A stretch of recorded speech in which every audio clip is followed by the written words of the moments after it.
Bernadette. Welcome to Keep What You Earn. Thank you for having me, Shannon. Thank you. And could you just introduce yourself to everybody listening? Absolutely. So I'm Bernadette Harris. I'm the CEO and a forensic accountant at the BTB advisory firm. We've been helping small business owners for the last 22 years. Wow. I don't believe that because I'm only 25. So how does this work? So Yeah, your business can almost rent a car. That's how did crazy. this happen? How did this happen? Yeah. So. I know. I think every accountant is sitting there with you going, yeah, when did that happen? I blinked and now I'm like 20 years deep. This is crazy.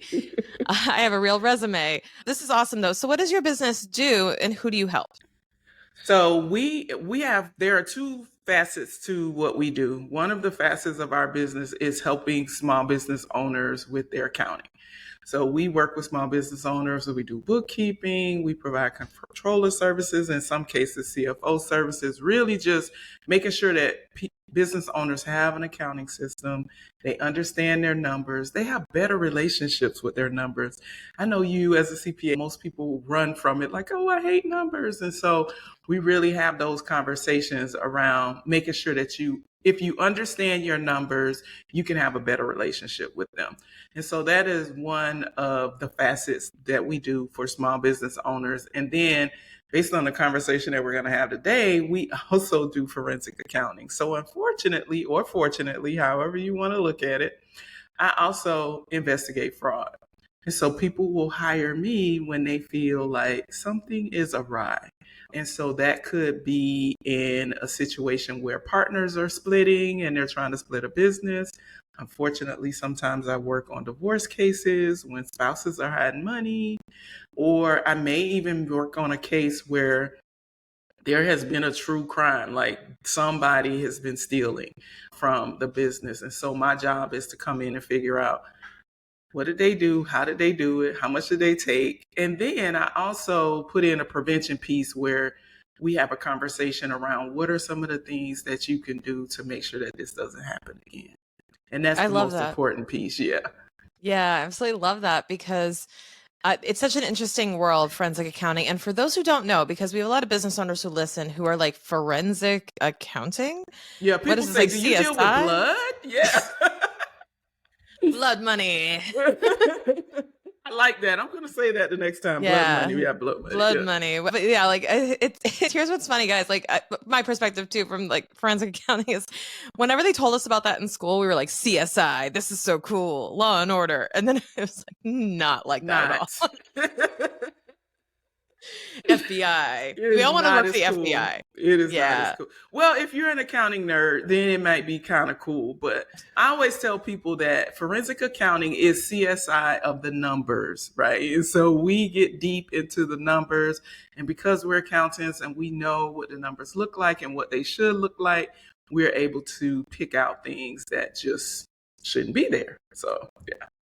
Yeah. And I was an auditor too. So I'd say like we detect that stuff, but then we call people like Bernadette in and go, hey, is this really a Hey, problem? Is this take like a real this. thing? Yeah, take Yeah. this and run with it. And then we were talking before we hit record about your credentials. And let's just talk about a little bit about your background on you've invested in education on fraud. And I'd love to know how you got interested in this. I know it is kind of interesting in and of itself, but Right. what developed a passion for fraud examination and how far did you take it with your education? Yeah, so I don't want to say just an accountant because that's just not cool, right? But I was an accountant doing the things that I mentioned before, doing bookkeeping with small business owners, and then I had a client who was a victim of fraud. One of her employees stole from her, and just kind of helping her through that process of the recovery process, the discovery process of like, how did this happen? And then the prevention process of what are the controls that you need to put in place to make sure that this doesn't happen again.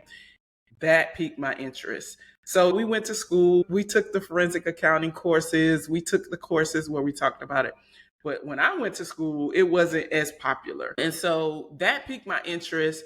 And I started looking into what certifications can I get to be able to offer this as a service. So the first thing I did was became a CFE, which stands for Certified Fraud Examiner. And it's essentially like most certifications, you got to pass a hard test, right? And there's some background requirements and educational requirements and such. So I became a CFE, and then I was still interested, like I was still hungry. And I already had a master's, I had an MBA, and I'm like, do I want two masters? But I really wanted the education. So I went back and got a master's in fraud and forensics. And that was one of the best investments that I made in my career, because in addition to it kind of solidifying and again, a credibility boost, right? It really did give me the foundation and the confidence to be able to go out there and say, hey, I'm going to offer some forensic accounting services. Love it. And I think that it's so interesting to notice that you had a client who actually experienced fraud. I think folks underestimate how often this happens, and they think that it's really like the stuff you hear about on TV, like the Enrons and the Walmarts and the Targets and stuff like that get hit with fraud. Can you talk about that a little bit in terms of the susceptibility of small businesses to this? Absolutely. I think it is so important, and I hope that we really dive into this to understand that fraud can happen in a small business. So I don't know if I even told you this, Shannon, but I did a TED Talk. And Yeah. in my TED Talk, my TED Talk was called The Small Business Hitman. And I talked about how fraud impacts a small business. And I think that in a small business, it has a greater impact because the small business is not as resilient as an Enron, or well, Enron didn't make it, but as a Walmart or something like that, because a lot of times these small businesses end up closing because of the fraud. And so most businesses just don't have the cash on hand, the profit, the ability to be able to, for someone to steal $100,000 and they still survive. And so that's why it's so important for a small business owner to understand that, one, this can happen to you, and two, you need to do these things to protect yourself and your business, because if it happens to you, you may be out of business. Yeah, absolutely. Let's talk about those things though. Let's talk about maybe either how it can happen, right? Like what are the different ways fraud can show up in a small business, and maybe some stories that you've seen and lessons learned. How can we actually prevent it from happening? Let's dive into that and explore how fraud can show up in a small business. So one of my favorite, and I'm going to put this in air quotes, one of my favorite frauds that I've seen, or the ones that I've seen a lot of, is a payroll fraud. This is probably the easiest way for a fraudster to steal from a business owner. And we know, we've seen it. And some of us, not, well, some, I'll just say some of us, so I'll include myself just so that I'm not being judgmental, may have even committed it on a small level. You fudge your timesheet. You really got to work at 8:15, but you wrote down 8, right? And so that is a small example of fraud. But one of the ways that a fraudster can steal from a small business owner could be creating a whole new employee. So the concept is a ghost employee. So it's not even a real person. You just added someone to the payroll, and this person is now getting paid. And this ghost employee is their direct deposit is going into the bank account of a real employee. And most people will say, well, how is that even possible? Well, this happens when the owner is trusting someone else to run payroll and is not paying attention to what's going on in payroll. So there might be a slight increase, and most fraudsters will try a small amount first just to see if they can get away with it. And if they can get away with it, it can slowly increase. And as a small business owner, again, if you're not paying attention to your numbers, your payroll is increasing incrementally by maybe $1,000 a month, you might not notice those kind of things. And it's so easy to happen that way. So that's like the ghost employee is one of the common schemes. Have you ever seen that? No, I haven't, but I think of Office Space when you mention that, where it's like, it's just pennies on every transaction. And then it's like, we have $3 million in the bank account. They're going to notice this. So it's like, I love that fraud story too, because it's like, that was fraud too. But no, I haven't seen the payroll I haven't seen that type of fraud, but I have seen unpaid payroll taxes where the payroll taxes are being withheld but not going to the government. And Yeah, that's a big deal. that is a big deal because now you're getting penalties, whether it's a trust account penalty, failure to pay penalties. There are all types of penalties associated with that particular fraud. I actually investigated a case that had some payroll fraud, and it wasn't a ghost employee fraud, but it was kind of close. So with this particular organization, they had a very different payroll structure. They had, let's say they had group A and group B, and group A would get paid on week 1, group B would get paid on week 2, and they rotated it like that. Well, this person who was responsible for running payroll, she put herself in group A and B. Oh. She was getting paid every week. And so it was not discovered until the W-2s went out. And so this is an example of how a small business owner can be a victim of fraud, because again, this was the trusted person. She was the bookkeeper for the organization and everybody just kind of trusted her. Nobody was really paying attention to it. And when the W-2s went out, and at the end of the year, when the accountant was doing the compilation so that they could do their reporting, it was like, uh-oh, something's not right here. Yeah, I've heard of that, and I've heard of embezzlement through a fake vendor as well. So a fake employee for payroll and a fake vendor name to cut checks to for like a subscription service or for cleaning services or for something like that. Yeah, something that doesn't exist. And the person who is cutting the check, the money is going into their bank account. Yeah, and one of the things that I've seen too, and what I try to explain to clients as well, is the idea of when we talk about controls, we talk about segregation of duties.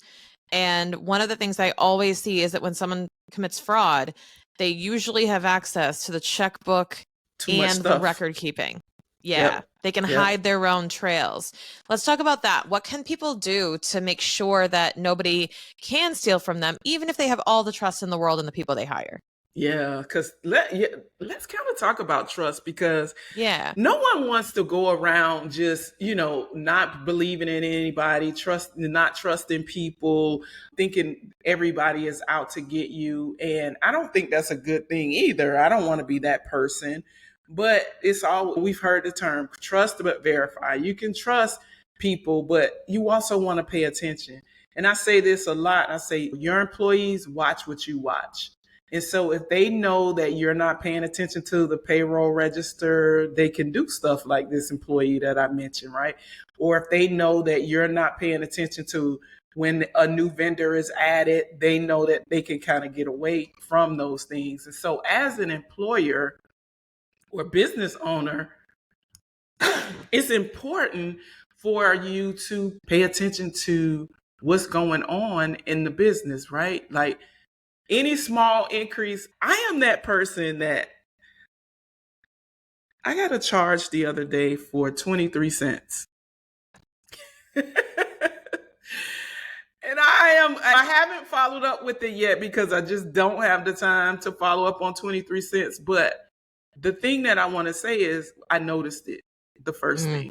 I noticed it, and I'll probably have my assistant call them to say, hey, what's up with this 23 cents? But the thing is, you have to pay attention. You have to be so in tune with your numbers. And I know, Shannon, this is probably a lot of what you do with your clients, is you have to be so in tune with your numbers that you notice when something is off, right? Yeah. Yeah, it's really important to notice patterns and to notice when something's going sideways and to pick up on disruptions, because I think that what happens all too often, though, is that we don't want to distrust people. But I use this analogy to say that if the business owner is driving the car, you want somebody in the front seat with the map. You don't just hand them the keys and say, take me where you want to go, because it's still your business. You have to maintain control of that wheel and know where you're going. Because if you let somebody else, if you say, here are the keys, do what you want, you're the professional, right? Then they're going to shove you in the trunk. You're not going to be able to even look out the window to know where you are. And then you wake up somewhere else and you go, why are we here? you relinquish control, and you Right. may not like where you end up. So, and it's not, and the other thing too, I want to point out is that in cases like what you've described to Bernadette, it's not the business owner's fault. I think that people beat themselves up if something like this happens and go, wow, I should have known. I should have seen it. A lot of these guys, they know your behaviors. The fraudsters will know what's going on. And sometimes it's like, you really can't blame yourself for this happening to you, but you can learn from it, right? Yeah, absolutely. I definitely am anti victim blaming. We won't be blaming the victims because it's the fraudster's fault.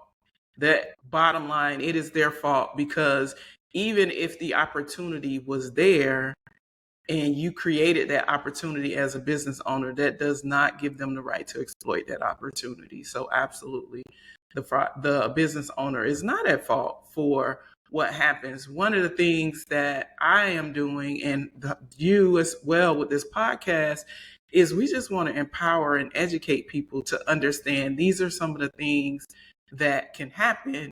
And these are things that you want to put in place. And so we kind of went on a ride. So we were talking about segregation of duties, right? So it's really important. Sometimes in a small business, you don't have enough people to segregate the duties, right? But you don't want your employees checking their own homework. So remember, I remember when I was in school, there were times when we had homework, and sometimes the teacher would say, trade papers, and then we'd check our classmates' homework. But there were some days when she would let us check our own homework. Well, what happens on those days when you check your own homework?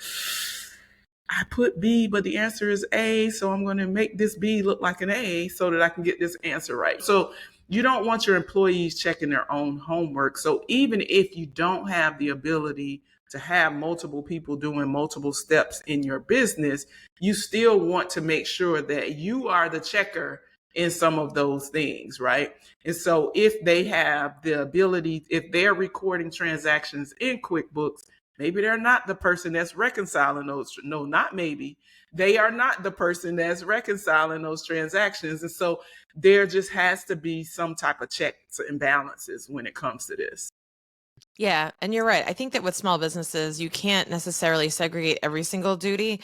But I think if you just know that the person who has access to the record book can also write checks or make payments, you have to know that's a possibility and then have something in place to check certain things. So, for example, we always say we prefer that the same person not manage AR, AP, payroll, and bookkeeping in terms of the transaction allocation. We do the transaction allocation, and we say anyone who actually remits payments and moves money for the client should not be the person doing the transaction allocation. So we actually believe in that, and that's why we don't do that work. But what's interesting is that we often see that they will also add controls in place. If there is a case where that's done by the same person or same department, they'll add controls like above a certain amount, the manager has to approve or has to go and route through an approval process in order to get approved, so that it's like if you have a transaction of over, say, $1,000 or $500, that it needs an extra level of manager sign off so that it can happen. And stuff like that really does help too, just to making sure that somebody's putting their eyeballs on those transactions. Otherwise, then at least if you are going to have something happen, it's below a certain dollar value. And ideally, you don't tell everyone what that threshold is either. Right. So people Right. don't sneak underneath it. Exactly, because they will. If the threshold is 5,000, it'll be 499. Yep. So yeah, I definitely agree. And I said this in the beginning, they watch what you watch. And so Yep. if they know that you're paying attention to these things, they'll be less likely to do it. It's almost like being a kid and you want to sneak a cookie. If you know that your mom counts the cookies or she knows how many cookies are in there, you'll be less likely to sneak a cookie because mommy knows how many cookies are in the cookie jar. And it's the same with a small business owner. If your employees know that you're paying attention to these things or that you're asking questions about these things, they'll be more diligent and less likely to exploit those things. And so it may be a conversation around, again, like you have those types of controls in place where if it's over a certain amount, you ask questions, or it may be a question of, hey, I need a report so that I can review these things. And you start asking questions about things that seem to be outside of the pattern, or things that just seem a little like, hey, I know we have a new vendor on here. Who is this person? Just asking questions will let people know that you're paying attention, and, oh, I don't think I'm going to be able to get away with this. Yeah, totally agree. The awareness is key. But let's talk about do you have any other stories of actual fraud from small businesses that we can share with our listeners? Absolutely. So there's a story. This story is actually a story that I shared in my book. There was this t-shirt shop, and the t-shirt shop was in California.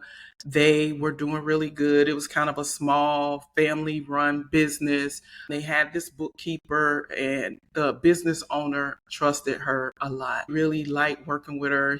She made his life easier because he was a rock star when it came to sales. And so now that he didn't have to worry about the books, and she was taking care of that, he could focus on doing the things that he was amazing at. I mean, that's a business owner's dream, right? To Right. be able to do those things. Unfortunately, she had too much control. And she was stealing money from him left and right. And he honestly thought that because this was around 2008, and we all know what 2008 was like. So he thought it was the economy. And she's egging him on, like, yes, liquidate your retirement, sell your house, do all these things. And he's doing all these things to keep the business afloat. And she's constantly stealing.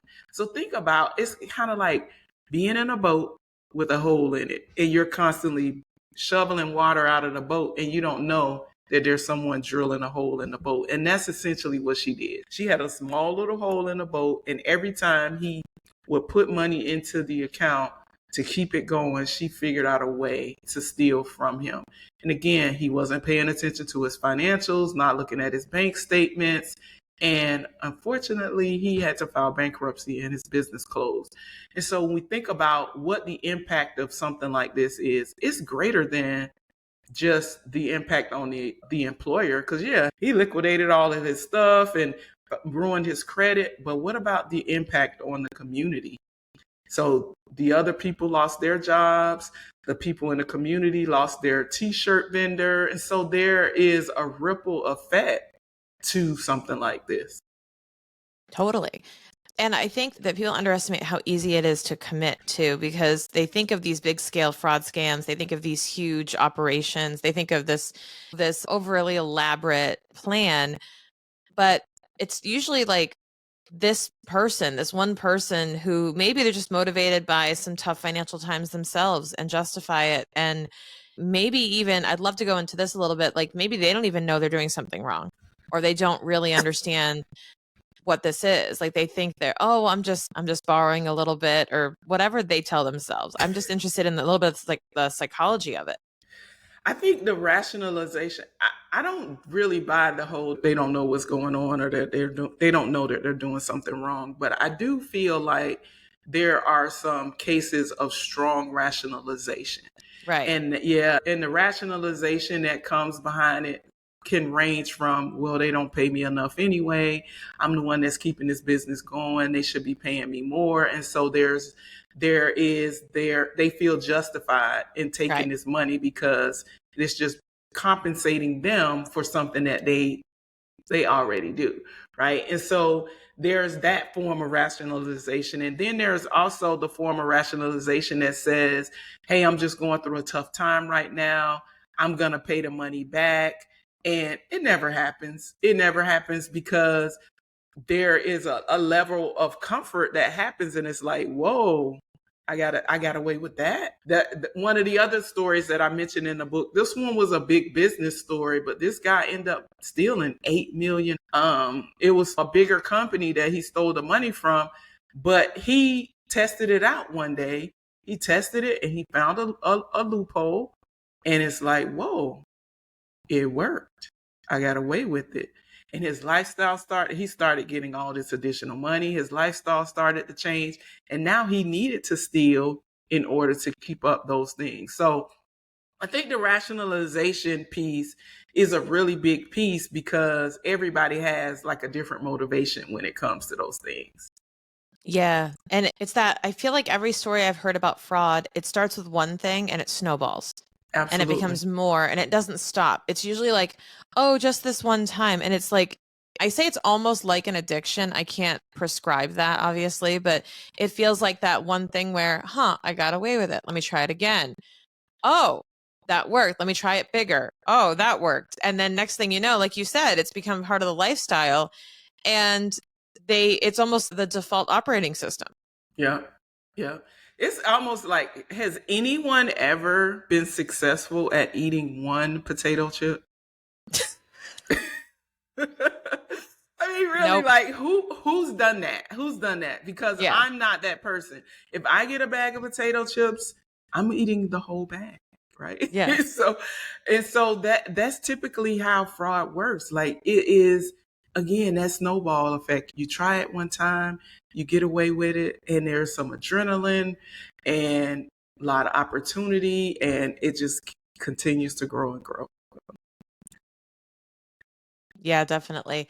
And so we heard a few of the stories. We've heard a few examples of how this can happen. I bet some business owners listening are either going, "Oh wow, there might actually be an opportunity in my organization for that to happen." What are some recommendations you have to prevent this without creating too much of a, I guess, draconian model of like putting the bars up and locking everything, right? Exactly. There's a happy medium. So let's talk about what small business owners can actually put in place to prevent this from happening.